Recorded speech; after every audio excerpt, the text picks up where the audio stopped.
Sir, আপনি আমাকে বাঁচান, আমি অনেক বিপদে পড়ে এসেছি। আরে আপনি থানায়?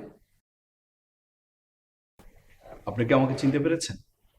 আপনি আমাদের বাসার দারোয়ানের ছেলে না? ভালোই হলো, আপনি আমার অতীত মনে করিয়ে দিয়েছেন। তবে জানেন, আমি আমার অতীত নিয়ে মোটেও লজ্জিত না যে আমার বাবা একজন দারোয়ান ছিলেন। বরং আমি প্রাউড ফিল করি আমার বাবা একজন দারোয়ান ছিলেন। বাই দ্য ওয়ে, আপনি বসেন প্লিজ, বসেন। আচ্ছা বলেন তো, আপনি কার বিরুদ্ধে মামলা করতে চাচ্ছেন? কমপ্লেনটা কার বিরুদ্ধে? আমার হাজবেন্ডের বিরুদ্ধে।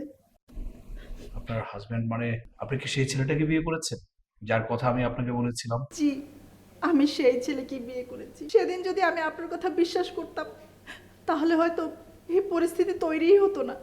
মানুষ ভুল করার আগে কখনোই ভাবে না, অথবা কাউকে আঘাত করার আগেও সে ভাবে না যে কোনো না কোনো সময় সে আঘাতটা আবার সে পেতে পারে।